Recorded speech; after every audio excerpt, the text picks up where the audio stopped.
I never thought my life would become a nightmare the day Karen moved in. I mean, she looked harmless at first, perfectly coiffed hair, that fake smile, and a clipboard that made it obvious she was ready to patrol every inch of the neighborhood. But looks, as I would soon learn, can be deceiving. I had lived in my house for over a decade. Quiet street, friendly neighbors, kids riding bikes, the whole picture-perfect suburban dream. My house was my sanctuary. My garden, my pride. And I had never had a problem with the HOA or anyone until Karen arrived. The first sign of trouble was trivial, almost laughable. She complained that my mailbox was not aligned with HOA code. I laughed it off. I mean, who cares about a mailbox? But Karen didn't laugh. She marched straight to the HOA board with her folder of evidence, photos meticulously labeled, timestamps included, like she was preparing for a war. I should have seen the warning signs when she started leaving passive-aggressive notes on my door. Notes that read things like, "Your garden gnome placement violates Article 4, Section 12 of our HOA covenant, or lawn not mowed to HOA standards again." I chuckled at first. It felt absurd. But then the gnomes started disappearing. One by one, the neighborhood was small. Rumors spread fast. I started noticing other neighbors looking at me strangely, whispering when Karen was around. She had a way of twisting the narrative, making herself look like the innocent, rule-abiding citizen while painting everyone else as negligent or hostile. Things escalated slowly, then suddenly. My mailbox got bent overnight, my carefully trimmed hedges were shredded, and someone probably hurt, leaving her police of the HOA notes. I called the HOA, tried to reason, but the board was strangely silent. Or maybe complicit. Then came the fire. I remember the night vividly. I had just put my kids to bed. The air was thick with that pre-storm smell. My dog barked relentlessly, a sound that now haunts me in my nightmares. And then I saw it. Flames reflected in the window. My house, my sanctuary, was engulfed in fire. I ran outside, screaming. Neighbors ran out too, flashlights cutting through the smoke. The fire trucks arrived minutes later, but it was too late. My home, my memories, my life fit was all gone. But that wasn't the worst part. The worst part was when I found out who was behind it, and the real nightmare. The very next week, Karen walked into my courtroom like she had done nothing wrong. She smiled, made small talk with the clerk, as if the fire, the chaos, the destruction of my life was all just another day in her perfect HOA world. I knew at that moment that this story wasn't just about a burned house, was about justice, revenge, and the kind of evil that hides behind suburban politeness. Asterisk, the fire department did what they could, but the house was gone. Everything I'd built over the years, photos, furniture, even my favorite recliner where I used to read to my kids, was reduced to ash. I felt hollow, like someone had ripped out a part of my soul. Detectives came, asking questions. Any idea who could have done this? They asked. I swallowed hard, my throat dry, my hands shaking.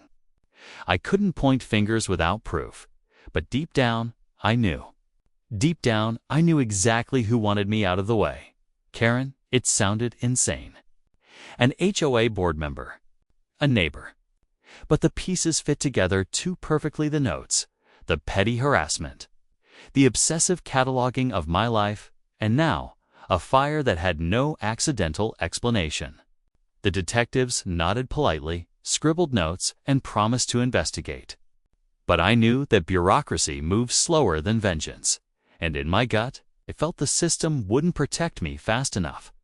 I spent days sifting through evidence, speaking to neighbors in hushed tones. Some were afraid of Karen, intimidated by her perfect citizen act. Others quietly shared stories, her obsession with rules, her manipulations, her little vendettas. One neighbor even whispered, "Oh, she's capable of worse than notes in your mailbox." I wasn't going to wait for someone else to deliver justice. I had to protect myself and I had to make sure. Karen couldn't get away with this. That's when I discovered the first major clue. Security footage from a neighbor's camera showed a shadowy figure near my driveway the night of the fire. The shape was small, deliberate, and carrying something flammable. The timestamp matched the fire exactly. I froze as I watched it. The figure's movements were careful, almost practiced. Whoever did this had done it before, at least planned meticulously. I needed more. I needed undeniable proof. Over the next week, I started digging through HOA records, public permits, and even old complaints Karen had filed against other neighbors. A pattern emerged. She had a history of obsessive behavior, escalating conflicts, and if I could prove it, malicious intent. But I needed evidence that would hold up in court. Something the detectives couldn't ignore. Then came the twist. While reviewing the HOA complaints, I found a recent insurance claim. A claim she had filed months earlier, citing neighbor negligence and potential property risk. Her timing? Suspicious, to say the least. Her motive? Clear. She had everything to gain if my house was gone, whether it was some twisted vendetta or a financial play. As I pieced it all together, I felt a surge of determination. Karen thought she was untouchable, but she had underestimated me. She had underestimated how far I would go to expose her, to hold her accountable, and to make sure the world saw who she really was. I wasn't just going to rebuild my life. I was going to burn her carefully constructed facade to the ground, piece by piece, in a courtroom that would leave no doubt. But first, I had to survive the next encounter. The one I knew was coming sooner than I expected. Karen didn't waste time. Even after the fire, she strutted around the neighborhood like nothing had happened, smiling at neighbors, waving at kids. Filing petty complaints about other people's lawns. It was like watching a villain in a horror movie skip through a scene untouched by their own chaos. I started documenting everything. Every interaction, every note she left, every suspicious movement. My phone became my journal. Every picture, every recording, every snippet of conversation could be crucial. I knew if I wanted to take her down, I had to be methodical. But then came the next level of insanity. A week after the fire, Karen called an emergency HOA meeting right in the community center where the board convened. She accused me, of all people, of violating some obscure rule I hadn't even heard of. The nerve. After everything she had done, she had the audacity to try and make me look guilty. I almost lost it. But I stayed calm. I smiled, nodded politely, and took notes. If she wanted a war of words, fine. I would play by the rules, by the law. But I wasn't going to play by her petty, manipulative games anymore. I also discovered something shocking. While digging through public records and insurance filings, I found evidence that the fire wasn't just an act of petty vengeance. It was premeditated. Karen had purchased flammable materials days before, had been seen near my property under suspicious circumstances, and had an alarming obsession with my house. Her meticulous notes weren't just about HOA rules, they were about me, about my family, about making my life a living hell. I realized something crucial at that moment. Karen didn't just want to control the neighborhood. She wanted control over me. She wanted to make me powerless, humiliated, and isolated. But I refused, so I started planning my counterattack. Legally, strategically, every detail she had overlooked. Every tiny misstep, every shred of evidence she left behind, I would use it. And the next week, when I walked into the courtroom, I would be armed with it all. Meanwhile, Karen's arrogance grew. She continued her little reign of terror, harassing neighbors, spreading rumors, and making herself look untouchable. But she didn't know I was watching, learning, documenting. Every smile she flashed, every lie she spun, it was all evidence. And I had the patience to wait for the perfect moment. By the end of that week, I had a folder thicker than a brick. Photos, screenshots, affidavits from neighbors, insurance records, HOA documents, all pointing to the same truth. Karen's web of lies and malicious acts was unraveling, thread by thread, and I couldn't wait for the moment to pull it all together. When she would be standing in front of the judge, smug and confident, completely unaware that the world was about to see her for what she truly was. Asterisk, asterisk. The courtroom smelled of polished wood and tension. The fluorescent lights made everything seem harsher, sharper, like a spotlight on the storm that was about to unfold.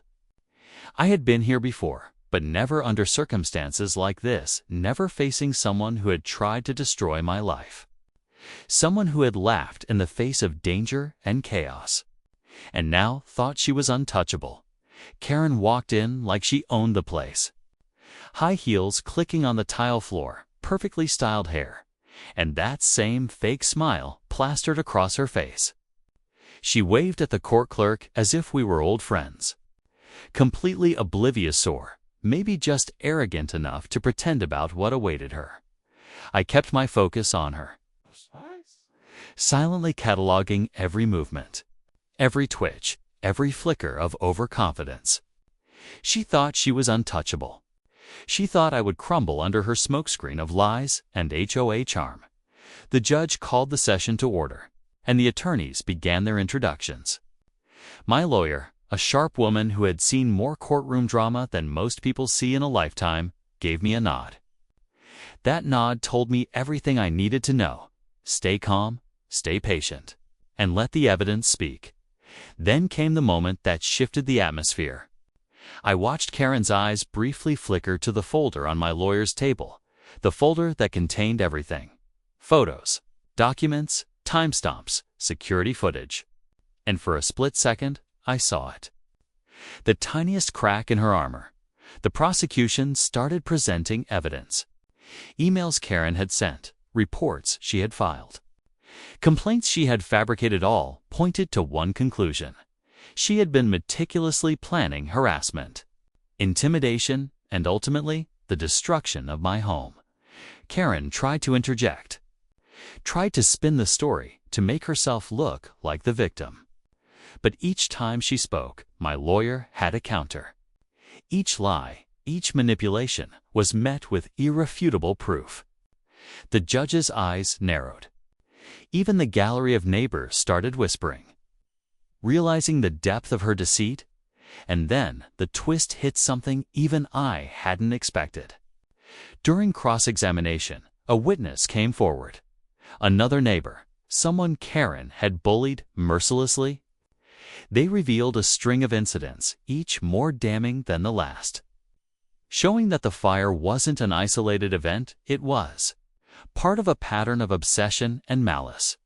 Karen's smug smile faltered. The perfect image she had cultivated for months, years even, began to crumble in front of everyone. The courtroom, once tense with anticipation, now buzzed with disbelief. The fire, the harassment, the petty cruelty, it all traced back to her by the end of the day. One thing was clear: Karen's reign of terror had a beginning, and today marked the beginning of its end. I could feel the weight of justice starting to tip, and for the first time since the fire, I allowed myself a flicker of hope. But the battle wasn't over. Karen's desperation was palpable, and I knew that someone capable of burning down a house could go to extreme lengths to avoid accountability. The next moves would be crucial. And the courtroom wasn't finished revealing all its secrets yet. Asterisk, asterisk, Karen's composure was slipping. You could see it in the twitch of her jaw, the slight tremor in her hands, the way her eyes darted toward my lawyer's table whenever evidence was presented. But she wasn't defeated yet, not by a long shot. That afternoon, she tried something audacious. She demanded a recess and, in a private hallway meeting with her attorney, tried to intimidate me. The words were venomous, sharp, and personal. "You think you can ruin me? You'll regret this." I didn't flinch. I stayed silent. I didn't need to threaten her. My evidence spoke louder than anything I could say. And deep down, I knew she was panicking because she realized she had left a trail she couldn't erase. During the next session, the court allowed us to introduce the key piece of evidence, the neighbor's security footage from the night of the fire. The grainy video showed a figure near my driveway, moving carefully, carrying something that glimmered in the porch light, and then clear as Decoran's distinctive silhouette. Her posture, the way she held herself, all unmistakable. Gasps echoed through the courtroom. Even the judge leaned forward, frowning at the screen. Karen's face went pale. The perfect mask of confidence had cracked. She tried to argue that the footage was inconclusive, that it could have been anyone, but the timestamps, combined with her prior obsessive behavior, left little room for doubt. But she wasn't finished. Karen called her own witnesses, hoping to spin the narrative, hoping to cast doubt on my claims. Her witnesses, however, were predictable neighbors she had bullied. People who had their own grudges, now hesitant to lie under oath. Each statement backfired, painting her in an increasingly sinister light. I watched her panic grow. The careful, methodical Karen, the one who thought she could manipulate everyone, was unraveling in real time. She was no longer in control. The courtroom had shifted. Now, it was mine. Then came the twist no one expected. One of the witnesses, an elderly man who had been quiet until now, handed over an envelope to my lawyer. Inside were letters Karen had sent months before, detailing her obsession with my property, her plans to teach me a lesson, and her repeated threats disguised as HOA complaints. Her own handwriting, her own words, all confirming premeditation. The room went silent. Even Karen's attorney looked stunned. She tried to protest, claiming it was irrelevant, claiming it was harassment, claiming anything she could think of. But the letters spoke for themselves. The court didn't need an explanation. This was the proof everyone had been waiting for. I felt a strange mix of emotions: relief, satisfaction, but also a lingering anger. Karen had tried to destroy me, my home, and my peace of mind. She had underestimated me, thinking I would crumble. And now, finally, the scales were beginning to tip. But the story wasn't over. Karen was desperate, and desperation has a way of making people dangerous. I had to be ready for her next move, the one that could have changed everything if I wasn't careful. Asterisk, asterisk, the next morning. The courtroom felt electric. Everyone sensed it, the tension, the anticipation, the quiet hum of a story about to explode. Karen arrived, trying to look composed, but her eyes betrayed her. She was calculating, scheming, and above all, afraid. My lawyer began the session by presenting the final piece of evidence: financial records showing Karen had taken out a policy on my property through suspicious channels and accidental damage. Claim that conveniently aligned with the night of the fire. The numbers were undeniable, the connections obvious. It wasn't just obsession anymore. It was motive, opportunity, and premeditation all rolled into one. Karen tried to object, her voice trembling as she waved her hands. This is circumstantial. You can't prove but the judge cut her off sharply. The evidence was overwhelming, the chain of events too precise to ignore. Every petty complaint, every obsessive note, every calculated move now pointed straight to her. She wasn't just a bully. She was a criminal. Then came the twist that silenced the courtroom. My lawyer called one last witness, anonymous tipster who had proof of Karen buying flammable materials and disposing of receipts to cover her tracks. The tipster's account connected the dots perfectly: Karen's escalating obsession, her attempts to manipulate the HOA, and finally, the fire that destroyed my home. Karen's face turned red, then pale, then ashen. She opened her mouth as if to argue, but no words came. The courtroom was frozen, the tension unbearable. The perfect image she had curated for years even was crumbling before everyone's eyes. I felt a strange sense of calm, almost surreal. After everything, the notes, the harassment, the fire, I was finally seeing the scales of justice begin to balance. But even as the evidence stacked against her, Karen made one last desperate move. She lunged toward the stand, claiming she had an alibi, a witness who would prove she had been nowhere near my property. The court paused, and a hush fell over the gallery. But then, my lawyer presented the clincher. The alibi witness had been bribed, coerced, and even coached by Karen herself. Their testimony collapsed under cross-examination, leaving nothing but the undeniable truth. Karen sank into her chair, silent now, defeated. Her overconfidence, her manipulations, her obsessive cruelty, it all backfired spectacularly. And for the first time, I allowed myself to breathe. The fire had destroyed my house, but it hadn't destroyed me. I wasn't broken. And now, justice was finally catching up with the person who had tried to make me powerless. The courtroom was tense, the air thick with disbelief. Karen's once commanding presence was gone, replaced by a hollow, panicked figure who had underestimated her opponent and underestimated the law. Asterisk, asterisk. The courtroom was silent as the judge cleared his throat. Every eye was on Karen, every breath held in anticipation. I felt my heart pounding, but I stayed composed. This was at the moment where years of fear, frustration, and sleepless nights would meet the law. The judge spoke slowly, deliberately, ensuring every word landed. After reviewing the evidence, the testimonies, and the documentation provided, it is clear that the defendant, Karen last name, acted with premeditation and malice, resulting in the destruction of property and harassment of the plaintiff. Karen's face went pale, her lips trembling. She opened her mouth, probably hoping for a loophole. A technicality, but the judge continued. The court finds the defendant guilty on all counts. Restitution will be awarded to the plaintiff to cover damages, and further legal penalties will be determined in subsequent proceedings. A murmur swept through the courtroom. Karen's attorney sank back in disbelief. Karen herself sat frozen, the mask of arrogance shattered. I felt a mix of relief and vindication wash over me. After months of intimidation, destruction, and lies, justice had finally been served. But the story didn't end there.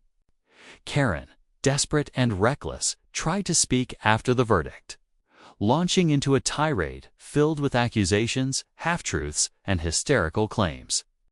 The judge quickly silenced her, but the damage to her image was done. Neighbors who had once feared her now looked at her with disdain and disbelief. The aura of control she had carefully cultivated was gone. Outside the courthouse, cameras and reporters swarmed. The story of the HOA Karen who burned a house and walked into her victim's courtroom went viral. People couldn't believe someone could be so audacious, so foolish. I didn't gloat. I didn't need to. Watching Karen's empire of control crumble in real time was its own satisfaction. My focus was on recovery, rebuilding my life, my home, and my sense of security. But I also knew this was a cautionary tale, a reminder of how far obsession and entitlement can push someone, and how important it is to stand up when confronted with malice. As I left the courtroom that day, I felt the weight of months lifted. The fire had taken my house, but it hadn't destroyed my spirit. Karen had underestimated me, underestimated justice, and underestimated the truth. And now the scales were finally balanced. But deep down, I knew this wouldn't be the last time someone tried to ruin lives in the name of control or ego. And if it happened again, I would be ready. The days after the verdict were surreal. Neighbors whispered in hushed tones when they saw Karen avoiding eye contact, hesitant to approach her. The once dominant queen of the HOA had become a shadow, isolated and humiliated. It was almost poetic justice, but I didn't let myself celebrate too loudly. I knew better than anyone that people like her often had one last card up their sleeve. I focused on rebuilding. Contractors worked tirelessly. The charred ruins of my home slowly replaced with sturdy walls, fresh paint, and new memories waiting to be made. Every nail, every brick, felt like reclaiming a piece of my life she had tried to steal. Then, one afternoon, I received an unexpected package at my temporary residence. Inside was a single note, typed neatly. "You think this ends here? You've won today, but people like me always find a way back." No signature, no return address. My stomach sank. Karen wasn't finished. I immediately contacted the authorities, but they assured me that legally, as long as the note didn't threaten immediate harm, there wasn't much they could do yet.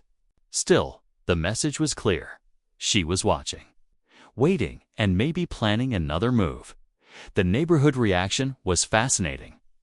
People approached me cautiously, offering support, recounting their own experiences with Karen's manipulations, sharing stories of her overbearing reign. I realized she had terrorized more than just me. The fire had been the breaking point, but the truth was, she had been controlling, intimidating, and manipulative for years. Even so, the court case had sent a message: you can't hide behind a smile and HOA rules forever. And that gave me some comfort. But then came the twist no one expected. While sorting through boxes of debris recovered from my home, I found something odd: Karen's handwriting. Not in a threat or a complaint, but on a hidden envelope, receipts, detailed notes, and even a small flash drive. She had been meticulous, maybe even arrogant enough to believe she could cover all her tracks, but still left a breadcrumb trail. Curiosity and a sense of justice drove me to review it. On the flash drive were videos and recordings showing her attempting to manipulate other neighbors, planning minor sabotage, and documenting every petty grievance as if she were preparing for a bigger scheme. The evidence was shocking, but more importantly, it gave me something invaluable: leverage. I realized then that this story was far from over. Karen might have lost the courtroom battle, but her obsession, her audacity, and her need to control were far from gone. And if I wanted to protect myself and the neighborhood, I had to stay one step ahead. For the first time since the fire, I felt a sense of clarity. I wasn't just surviving anymore. I was preparing, and the next move would be mine. I knew Karen wasn't finished, but now I held the power. The flash drive, the receipts, the hidden notes, it was all proof of her obsession, manipulation, and criminal intent. I wasn't going to just sit back and wait for her to make another move. I had the tools to end this for good. I met with my lawyer to plan our next steps. "We have everything we need to ensure she can't touch you again," she said, her voice calm but firm.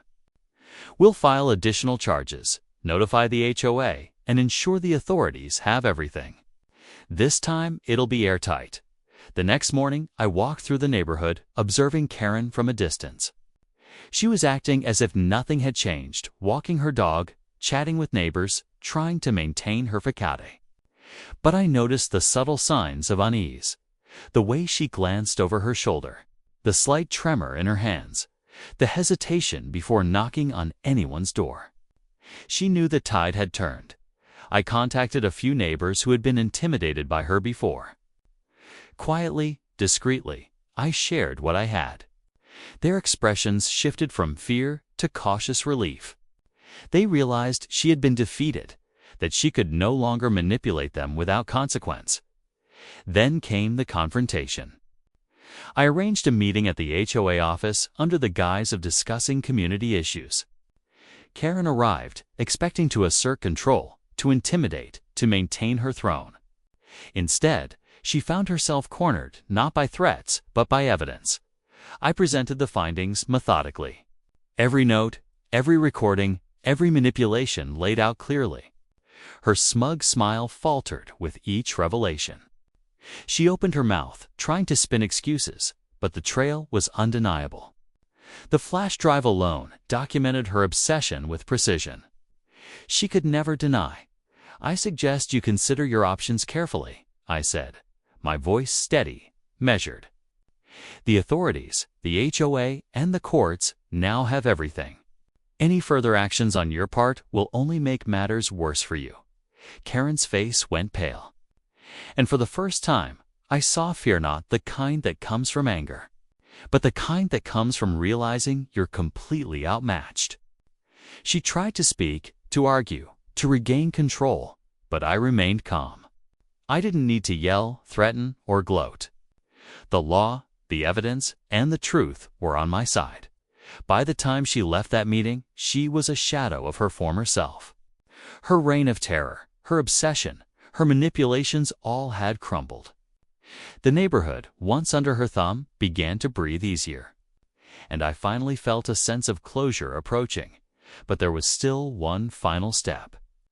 One last moment where justice would not just be proven, but cemented. The courtroom, the authorities, the HOA, they all needed to see Karen for who she truly was. Beyond the lies, beyond the smoke and fire, beyond the facade. And that would happen soon when everyone was watching. Asterisk, asterisk. The day of the final hearing arrived. The courtroom was packed not just with lawyers, judges, and staff, but neighbors, reporters, and even curious onlookers. Word had spread about Karen's audacious acts and the fire, and people wanted to see justice unfold. Karen entered as usual, her high heels clicking against the floor, her smile forced, her composure shaky beneath the surface. She tried to project confidence, but I could see the tension in her shoulders, the nervous flicker in her eyes. She knew the end game was here. My lawyer presented the evidence once more. The flash drive, the receipts, the letters, the recordings, and the security footage. Everything pointed to the same undeniable truth. Karen had planned, harassed, and acted with malicious intent to destroy my property and intimidate my family. The judge reviewed each piece meticulously, asking questions, examining dates and events, cross-referencing evidence. Karen tried her usual tactics: denials, half-truths, blaming others, but the evidence was airtight. Her web of lies unraveled in real time, leaving nothing but her guilt exposed. Then came the final twist. A neighbor, previously too afraid to speak, stepped forward. They revealed that Karen had attempted to manipulate other HOA members to support false claims against me, proof of a broader pattern of intimidation and control. The courtroom murmured. Even Karen's attorney looked stunned.